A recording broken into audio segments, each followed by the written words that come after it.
Hi there, and welcome to Storystream, the Vancouver Public Library's Storytime for adults. My name is Jonna, and today I'm coming to you from the central location of the Vancouver Public Library, which is located on the unceded homelands of the Musqueam, the Squamish, and the Tsleil-Waututh peoples, just like all 21 locations of our library. Now today I'm here outside of the Creative Residency offices, which are located on level 8 of the Central Library. Inside, you're likely to find our writer-in-residence working on projects to foster a greater appreciation for Canadian writing in our fine city. The Writer-in-Residence program began in 2005 and is a unique partnership between an established Canadian writer and the library. Over the course of their 4-month term in office, the writer will support the Vancouver writing community by hosting consultations, workshops, and engaging events. While in residency, the authors have an opportunity to focus their energy on their craft, to create new and exciting works for us to explore. Over the years, the VPL has hosted a variety of different writers, including authors of poetry, sci-fi, young adult, mystery, romance, fantasy, and even memoirs. The Writer-in-Residence program is made possible by contributions from the Friends of the Vancouver Public Library, which formed in 1945 and is a community of library lovers who volunteer, fundraise, and advocate in support of the Vancouver Public Library. The association makes contributions to the library from membership dues, direct donations, the annual used book sale, and of course from Bookmark, the library store which is located right here at the Central Library. These contributions are vital in the success of such programming initiatives as our Teen Summer Challenge scholarship for IBPOC youth to attend the VPL's book camp, the publication and production of the Ink, which is VPL's teen magazine, and of course, the Writer-in-Residence program. You too can become a friend of the VPL by visiting www.friendsofthevpl.ca. Now, today's special episode will feature VPL's 19th Writer-in-Residence, Aren X Tulchinsky. Aren is a novelist, a screenwriter, video editor, and writing mentor.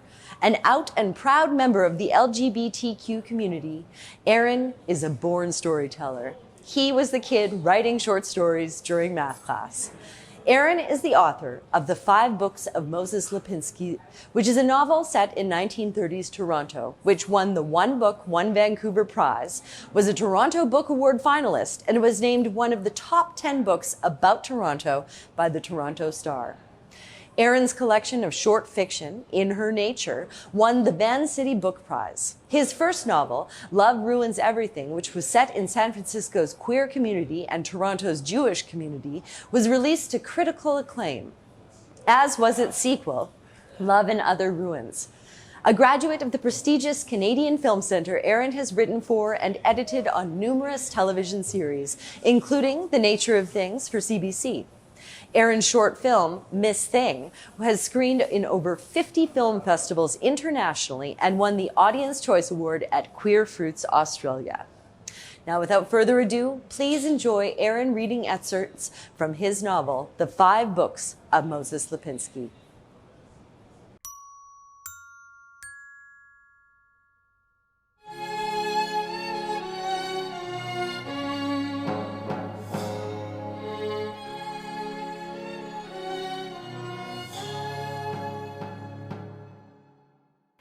So I'm going to read from my novel, The 5 Books of Moses Lapinsky. And just to give you a little context about what I'm reading, this section is set in Toronto in June of 1941. The main character, Sonny, is 17 at the time. He's been training to be a boxer since he was 9 years old. And the other character that's going to pop up in this section a lot is his manager, whose name is Checky. Hey, kid! Sonny's coach Rudy greets him at the door of the gym. Your pal Johnny wants to spar with you today, but I want you both in head guards and gum shields, all right? No injuries. You got to fight in 2 days, Sonny. Yeah, whatever you say, coach. And sparring gloves, Rudy adds. I'm worried about that left hand of yours. Sonny fractured a bone in his left hand a week ago after a match with Henry Young, a middleweight from Rochester, who outweighed Sonny by 20 pounds. It isn't completely healed, and Rudy doesn't want Sonny to take any chances. Sonny's sparring partner, Johnny Mangiomi, lives in the next neighborhood over from Sonny's, west of Ossington, Little Italy. They fought in amateur matches since they were kids.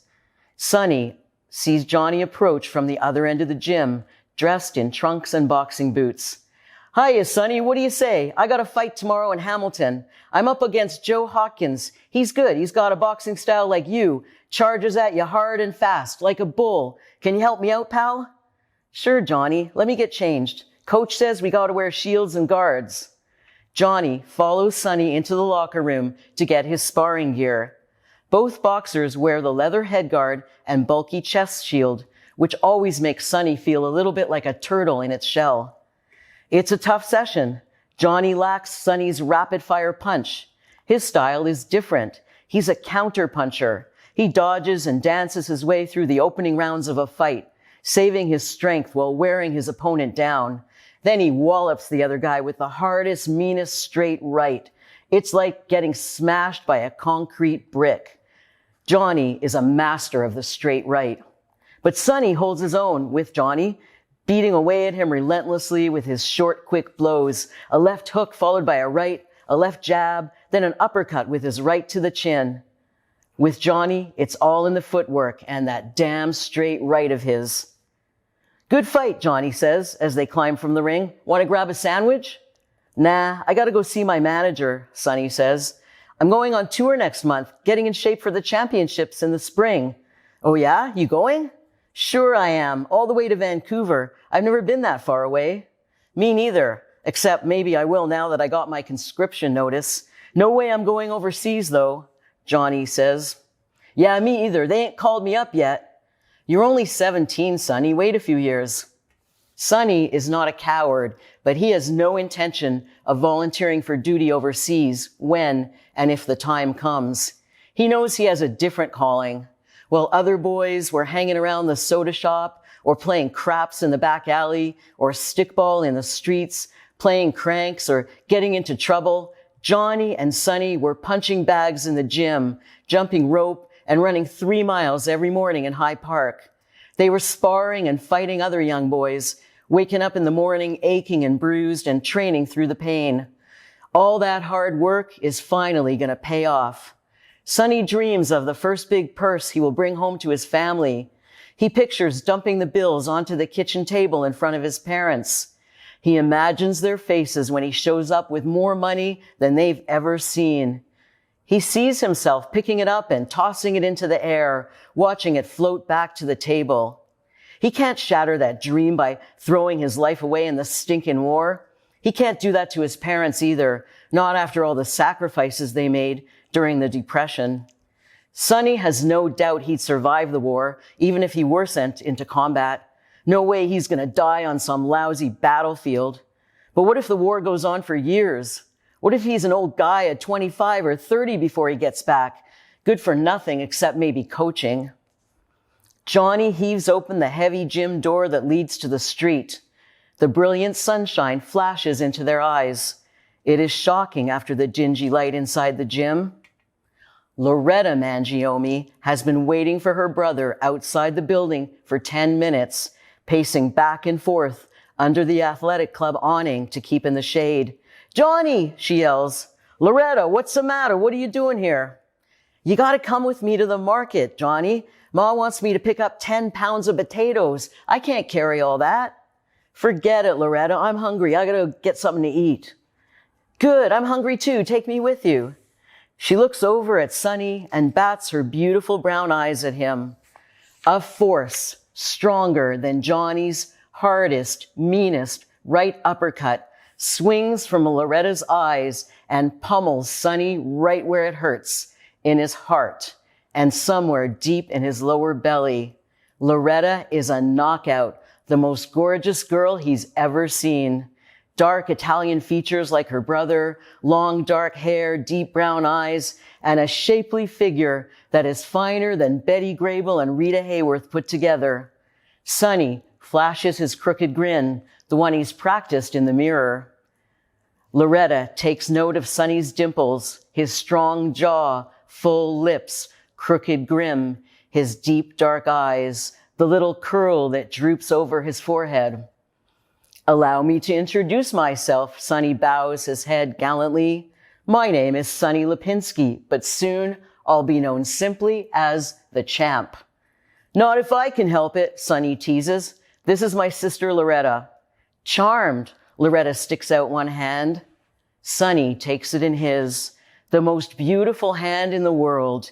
His heart pounds in his chest.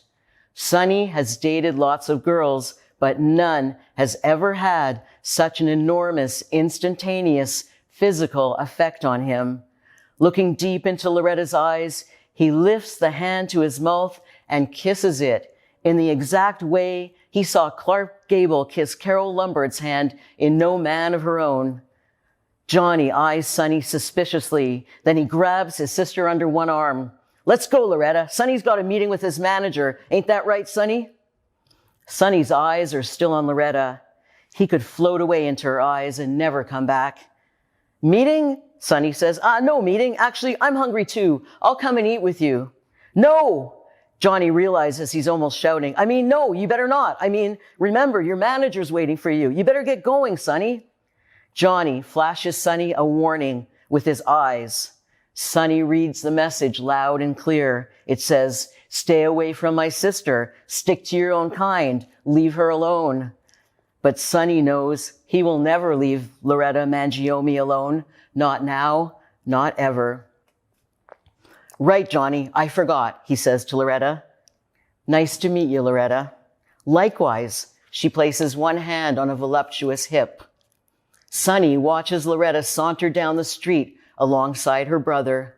She moves seductively from side to side as she walks. Sonny is aroused. He shoves his hands deep inside his pockets and heads back in the direction of his manager, Checky's office, thinking about Loretta the whole way and what it will feel like the first time he kisses her. His manager, Checky, has instructed Sonny to think about nothing but boxing. He's booked him into amateur fight cards throughout the province, and next spring, Sonny will fight in the Canadian Amateur Championships in Vancouver. Sonny stands a chance at winning the welterweight title. With that under his belt, Checky plans to turn him professional and match him up with fighters all across the country and into New York State. To build up your reputation, Checky says, the final prize in 2 or 3 years will be a fight at Madison Square Garden. The purse for a fight at the Garden is $10,000. Even a prelim fight to warm up the crowd takes in that much. Checky will take 40% of Sonny's purse, 4,000 smackaroos, and this is just the beginning. His investment is finally going to pay off. Keep your mind on boxing, boy chick, Checky warns. Boxing and nothing but. But Sonny can't keep his mind off of Loretta Maria Mangiomi. She is deep in his dreams at night, in his thoughts all day long, in his heart, and deeply entrenched in his body. It's driving him mad. Sonny knows where Johnny lives, and finally, a week after meeting Loretta, he works up the nerve to go there. He walks over to Johnny's neighborhood and waits a block from the house. It's a brilliant June day. The sun shines in a cloudless blue sky. Sonny stands for a while waiting, but he's bored, so he paces half a block up, then back down, kicking at a rusty can. After 2 hours, he's ready to give up when he sees Loretta walking down the street toward him, as beautiful in real life as she is in his dreams. She walks down the street alone, carrying a paper bag of groceries. Sonny heads toward her, hands shoved in his pockets. He waits until he's almost upon her. Then he looks up, feigns surprise. She stares at him, then smiles. Hey, Sonny says. Loretta, hey, what brings you around here? Loretta smirks. She can see right through him. She cracks her chewing gum and points with her head. I live right over there. Sonny glances over. Right there? What a coincidence. I was on my way to the store. Got to pick up some items for my ma. Oh, hey, can I carry your bag? Sure. She hands the bag to Sonny. Their fingers touch. Heat radiates between them. Neither moves. So, Sonny says, feeling more nervous than he ever has with a girl before, you live just right over there? Yeah, right over there. Loretta is at a loss for words as well. She's almost as tall as Sonny. He's short for a guy, she thinks, but so strong and handsome. His dark hair is slicked back, and she just loves the cute little curl that dangles over his forehead. His muscles are so developed, he's practically bursting out of his shirt sleeves. Sonny glances at Loretta's house. That's a nice-looking house. She grins. Thank you. I'll tell my father you said so. So, how about a soda, Loretta, with me? Sonny blurts out. Oh, no, I can't. Just a soda, he flashes his crooked grin. Well, Loretta glances over at her house. Just one little soda. He smiles wider. Loretta flushes with excitement. She wants to go for a soda with Sonny Lapinsky more than she's ever wanted to do anything in her whole entire 16 years. But her father would kill her. She's only allowed to go out with Italian boys, Catholic Italian boys, and they have to be friends of the family. They have to pick her up at her house so her father can grill them about what they're going to make of themselves in this world. Even then, her older sister Gina has to come along as chaperone. There's no way he'll approve her going out with a Jewish boy. I can't, Sonny. I just can't. She grabs her sack of groceries from his arms and runs to her house. Sonny watches her go. The next day after training, Sonny waits outside Loretta's house again. Loretta strolls down the street with her best friend Anna. Oh, God! What's the matter, Loretta? Loretta squeezes her friend's arm, whispers, It's him! Who? The boy I told you about. The Jewish boy? Yeah. The boxer? Yeah. Where? Don't look. She squeezes Anna's arm hard. Anna leans forward, squints. She can just see the shape of a boy standing by the gutter. How can you tell it's him? It's him. What are you going to do, Loretta? I don't know. What should I do? Go for a soda. You think I should? Sure. My father'll kill me. So, says Anna, don't tell him. They're 20 feet from Sonny.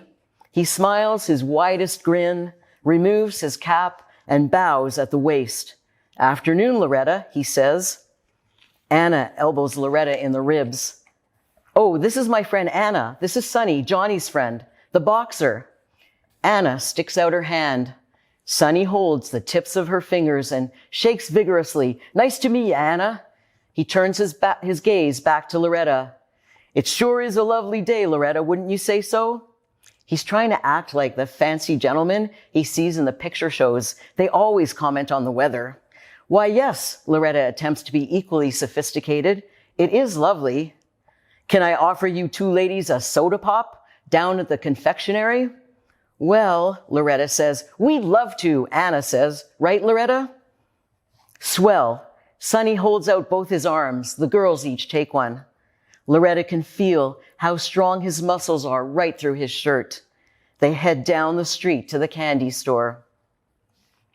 To see Sonny, Loretta has to lie to her family. Sometimes she says she's meeting Anna. Other times she says she's going for a walk or shopping. They go to Chinatown outside of both of their neighborhoods. On the first date, Sonny is a perfect gentleman. He buys sodas, chocolate for Loretta, strawberry for Anna, a Coca-Cola for himself. Sonny offers the girls cigarettes from his pack. Loretta, who doesn't smoke, declines, but Anna accepts.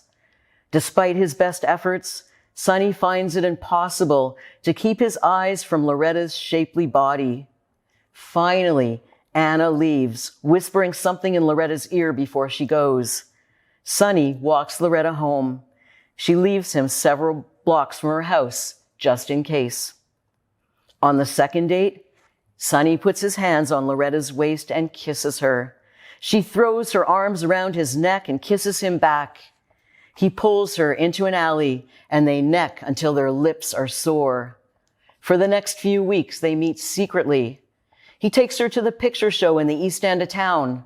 Sonny always chooses the back row. They miss most of the pictures.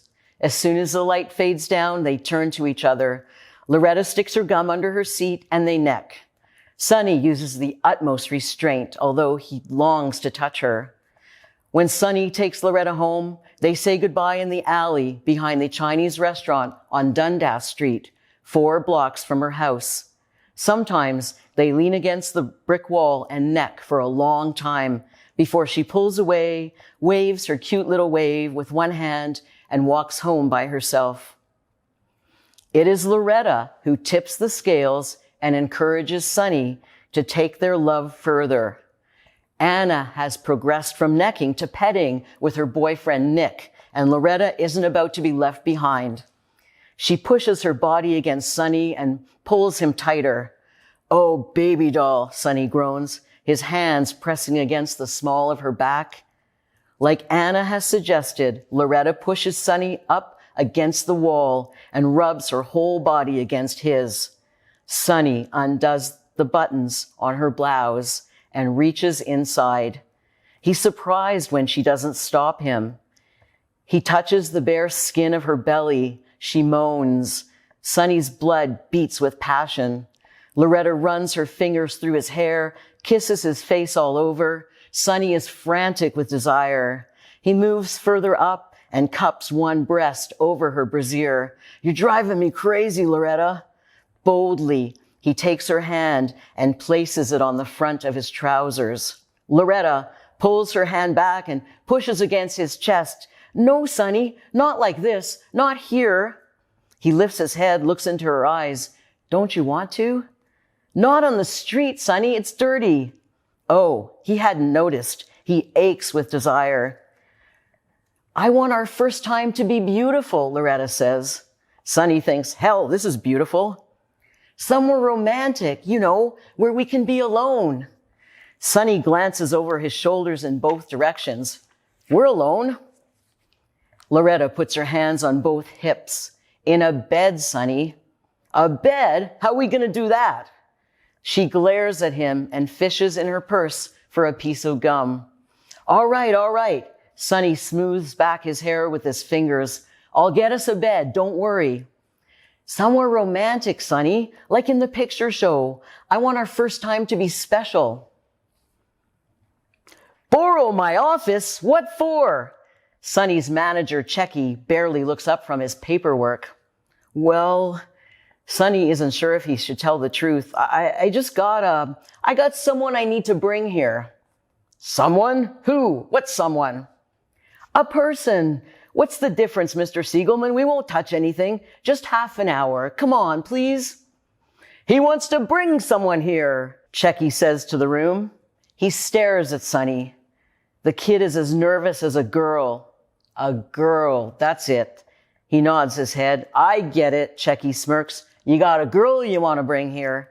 Sunny smiles. "Yeah." "Why the hell didn't you say so?" "Oh, right, what the hell, I understand. You're almost 18 now." "So I can use your office?"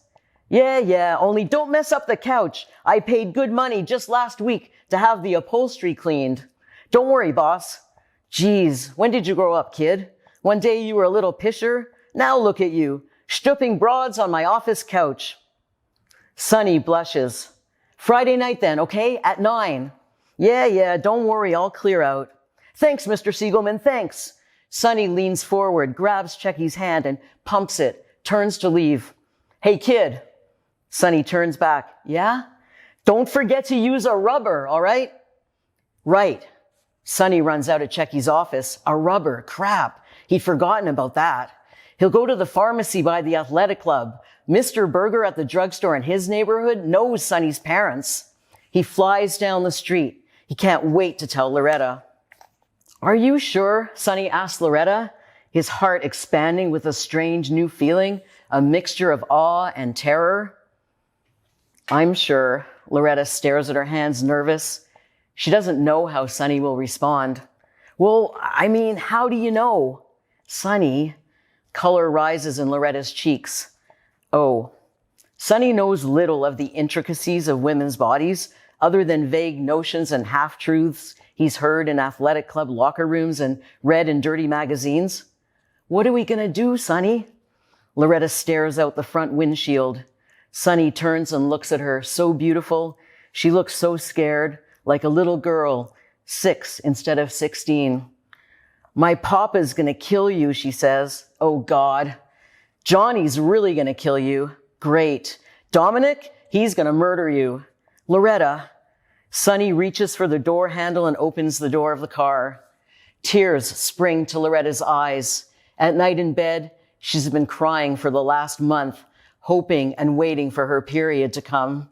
Her heart races. What's he doing? Is he running away? She watches as he gets out of the car, walks around the front and to the passenger side door, opens it, drops to his knees. He takes her hand, his face serious, the love in his liquid brown eyes, healing the pain in her heart. Loretta, there's only one thing to do.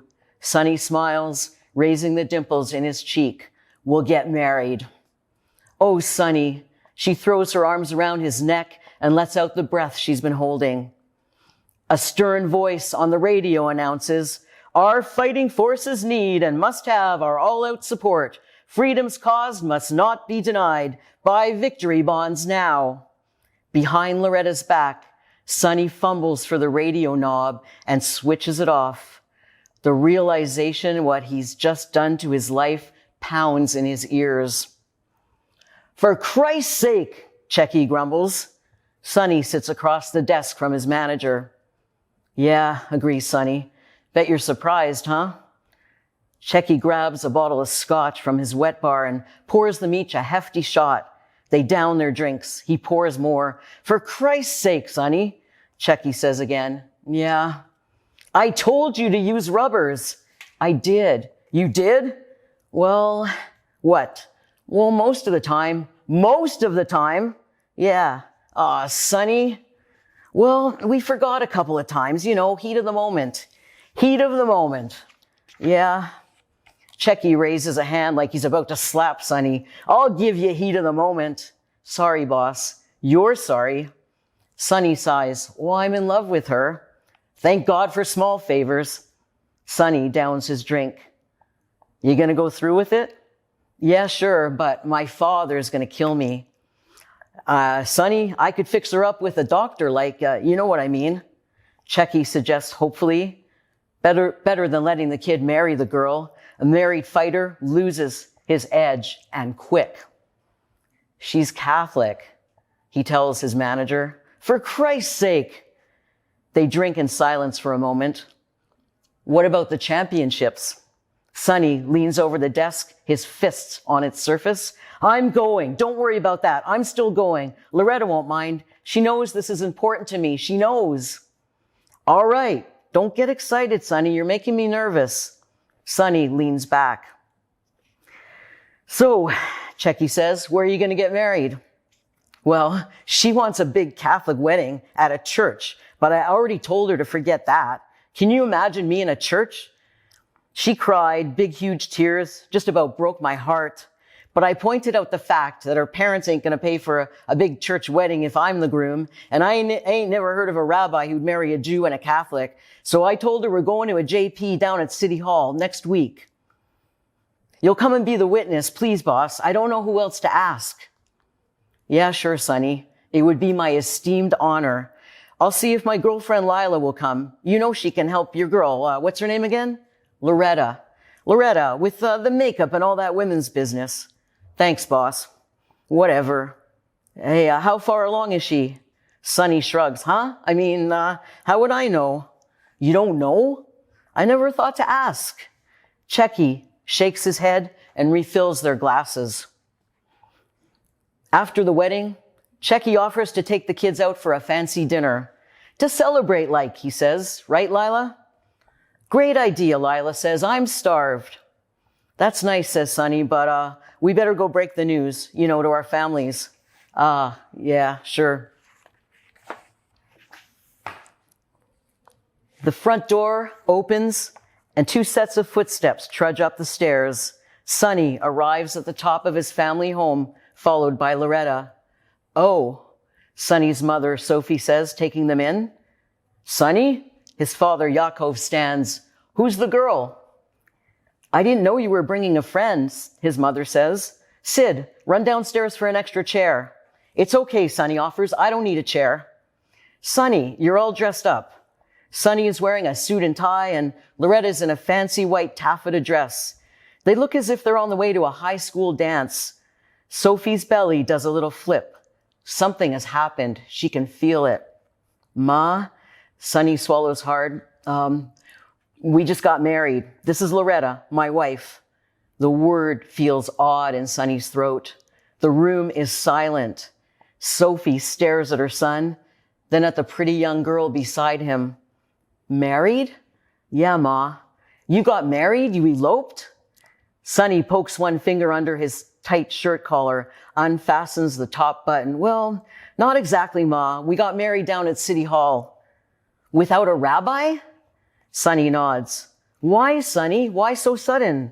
Sophie clutches the edge of a chair to keep from falling. Ma, Sonny says, ignoring her question, say hello to Loretta. Loretta? Sophie says tentatively, that don't sound like a Jewish name. Well, Loretta's not Jewish. Not Jewish? She's a shiksa? Sonny turns to Loretta. She's probably heard the word before, but he doesn't want her to be hurt. Sophie sits heavily in her chair. Sonny, why didn't you talk to us first? Sonny looks to his older brother Sid for help, but Sid doesn't have the answer. It's complicated, Ma. A knot of fear tightens in Sonny's belly. He clutches Loretta's hand. Slowly, Sonny turns toward his dad, Yaakov, to gauge his father's reaction. Pop? Yaakov stands. His lower lip is tight. His eyes are hard. He lifts one hand slowly, then bangs it down on the table. Dishes clatter. A wine glass tips over. Red wine soaks the white tablecloth like blood. No, he shouts, no. Pop, please, Sonny pleads, hands out in front of him. No! Yaakov slams his hand down hard again. Pop. Yaakov steels his eyes and looks at Sonny. You want to marry a shiksa? You can leave this house now. Sonny feels like he's just been kicked in the stomach. He almost falls over from the force of his father's rage. He was not expecting this. The family is not particularly observant. He rubs his belly, which feels knotted with anxiety. The room is silent and tense. Pop, come on, it's not so bad, his brother Sid interjects. Yaakov turns, glares at Sid. You gonna start with me too? He yells. No, Pop, Sid lowers his eyes. East is east and west is west, Yaakov spits out. He raises a hand as if to strike Sonny. We stick to our own kind, Yaakov bangs the table a third time. You will leave this house, Yaakov orders Sonny. Pop, come on, don't be like this. Sonny smiles at Loretta, a tight, frightened grin. He don't mean it, he tells her. Yes, I do, Yaakov shouts. Sonny gulps in a breath of air. He can't be banished from his family. They don't always agree, but they're his family. He didn't exactly think they'd be thrilled about him marrying a non-Jewish girl, but to disown him? To never see them again? Pa, Sonny pleads, tears pushing at the back of his eyes, his throat closing in anguish. Yiskado v'yiskada shemei Rabbah. Yaakov begins to recite the mourner's Kaddish, the prayer for the dead. Yaakov, stop it, his wife pleads. Pop, I'm not dead, insists Sonny, although he feels like dying. Ve'oma di brachirute. I can't believe this, Sonny tells Loretta. He's saying the mourner's Kaddish over me like I'm dead. It's taking every bit of strength Sonny has not to cry. He doesn't want to embarrass himself in front of Loretta. My son is dead, Yaakov shouts. The words ricochet through Sonny's aching chest, striking his heart like shrapnel after an explosion. Pop, he's not dead, Sid says. Don't say that. Stay out of it.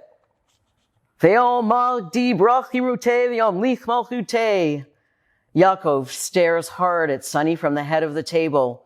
What are you waiting for? I said leave. Sonny stares back at his father.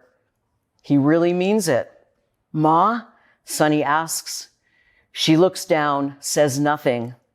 Sonny wraps an arm around Loretta, steers her back down the stairs, and leaves his parents' home for the last time.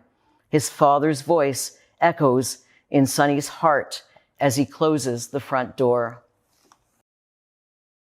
Hi, my name is Aren X. Tulchinsky. I'm the 19th writer in residence at the Vancouver Public Library, and I'm thrilled to be here in this position. I have an office on the 8th floor where I come every day because I love libraries. A lot of my work, including this book, The 5 Books of Moses Lapinsky, is historical fiction. I'm working on 2 new novels right now that are also set in the 1930s and 40s. And so libraries are very important because it takes an enormous amount of research to write books that are set in a time period before I was born. And I've had amazing experiences with librarians here who are just only too happy to help me when I tell them I'm a writer and I'm working on a book. And, they've helped me so much with getting around, how to research and how to find exactly what I'm looking for. As a non-librarian, I sometimes have found it hard to find the exact kind of books that I need. And I've found the folks, the librarians here at the library have been always so helpful to me. At one point when I was working on this book, I had what I called my own personal librarian. Because there was this one guy who kind of was really excited to help me, and we would meet sometimes here at the library, and he would really help me dig in to figure out which books would be the most helpful for my research. My office is on the 8th floor, and I'm constantly passing through all the folks that are using that space. It gets really well used as a study space, and it's just so heartening to walk through and see there's a lot of young college students, it looks like, hanging out, studying, playing games. So if you haven't checked out the 8th floor, you got to check it out.